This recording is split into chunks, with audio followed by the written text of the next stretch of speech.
बलरामपुर, जहां पर सीएम योगी आदित्यनाथ अपने संबोधन में क्या कुछ कह रहे हैं, सुनिए। सुश्री आरती तिवारी जी,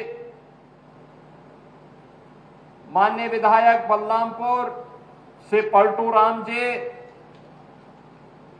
माननीय विधायकगण श्री कैलाशनाथ शुक्ला जी, राम प्रताप वर्मा जी, विधान परिषद सदस्य श्री साकेत मिश्रा जी, विधान परिषद सदस्य श्री अवधेश सिंह और मंजू सिंह जी,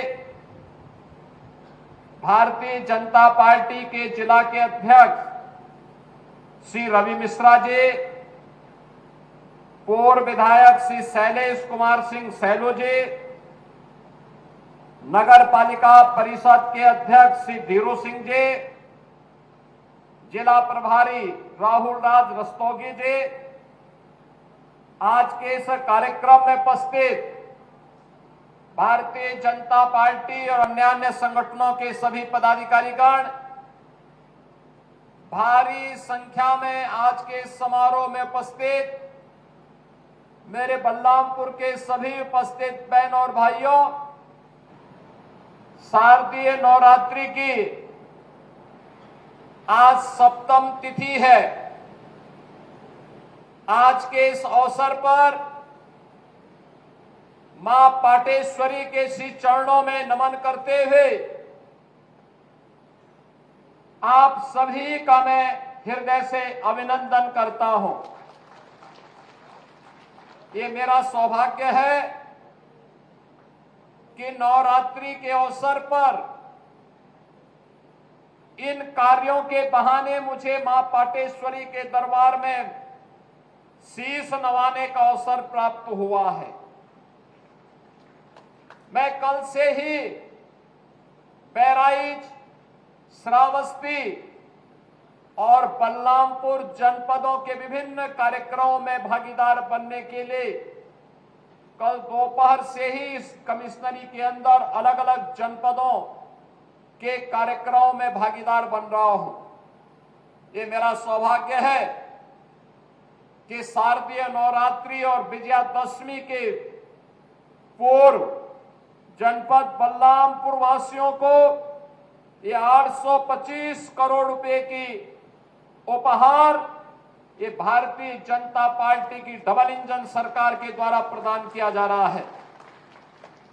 ये 825 करोड़ का उपहार यहां के जनप्रतिनिधियों के प्रयास, जनता की आकांक्षा के अनुरूप जनपद बलरामपुर को भी विकास की मुख्य धारा के साथ जोड़ने और जनपद बलरामपुर भी एक विकसित जनपद के रूप में अपने आप को स्थापित कर सके, इन भावनाओं के साथ ये सभी उपहार विकास की परियोजनाओं के माध्यम से आज आपको उपलब्ध करवाए जा रहे हैं। मैं इन सभी परियोजनाओं के लिए बलरामपुर वासियों को हृदय से बधाई देता हूं और बलरामपुर वासियों के कुशल और मंगलमय जीवन के लिए मां पाटेश्वरी से प्रार्थना करता हूं। बहन और भाइयों, हमारा बलरामपुर जनपद भारत और नेपाल के सीमावर्ती क्षेत्र में स्थित है। बलरामपुर जनपद मां पाटेश्वरी का पावन धाम है। बलरामपुर जनपद बलरामपुर स्टेट के द्वारा किए गए अनेक रचनात्मक कार्यों का साक्षी है। बलरामपुर जनपद भारत के पूर्व प्रधानमंत्री श्री अटल बिहारी वाजपेयी जी की कर्म भूमि के रूप में जाना जाता है और बलरामपुर जनपद एक कर्म ऋषि नानाजी देशमुख की कर्म भूमि के रूप में भी जाना जाता है।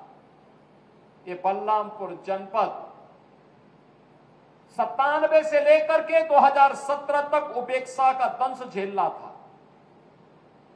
बलरामपुर जनपद कोई पुरसाहार नहीं था।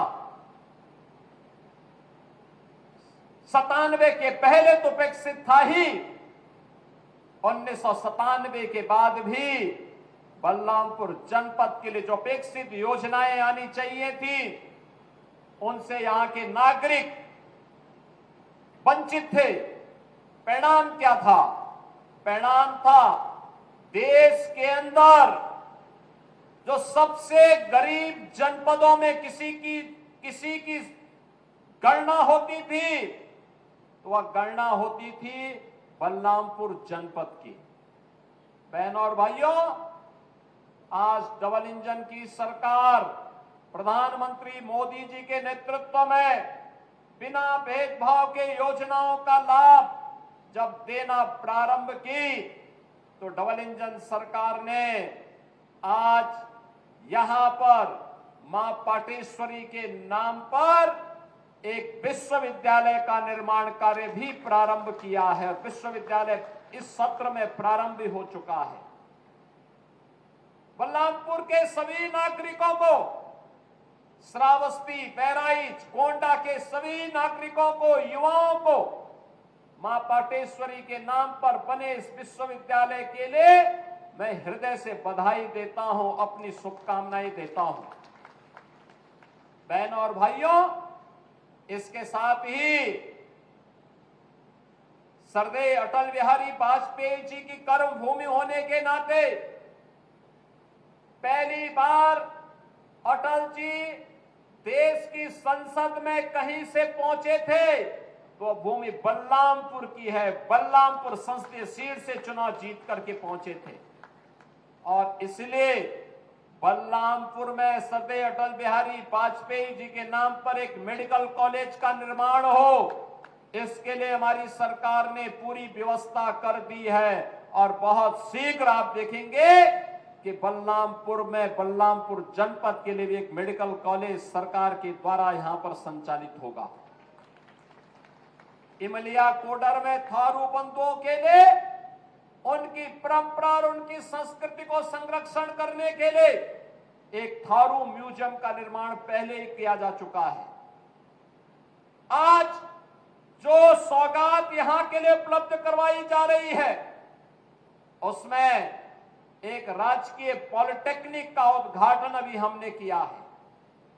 आईटीआई है, डिग्री कॉलेजेज है, इंटर कॉलेजेज है, चिकित्सालय हैं, सड़कें हैं और भी तमाम प्रकार की वे योजनाएं हैं जो विकास के लिए आवश्यक होती हैं और जिन योजनाओं के माध्यम से हर नागरिक के जीवन में बिना भेदभाव के उनके जीवन में प्रगति और उन्नयन का मार्ग प्रशस्त हो सकता हो। यही तो कार्य डबल इंजन सरकार ने पिछले 11 वर्षों में प्रधानमंत्री मोदी जी के नेतृत्व में किया है। आपने देखा होगा, एक और प्रधानमंत्री मोदी जी के नेतृत्व में नया भारत का दर्शन कर रहे हैं। बिना भेदभाव के शासन की योजना का लाभ हर गांव को, हर गरीब को, हर किसान को, हर श्रमिक को, हर महिला को और समाज के प्रत्येक तबके को उपलब्ध करवाया जा रहा है और प्रदेश में विकास एक नए सिरे से आगे बढ़ने का काम हो रहा है।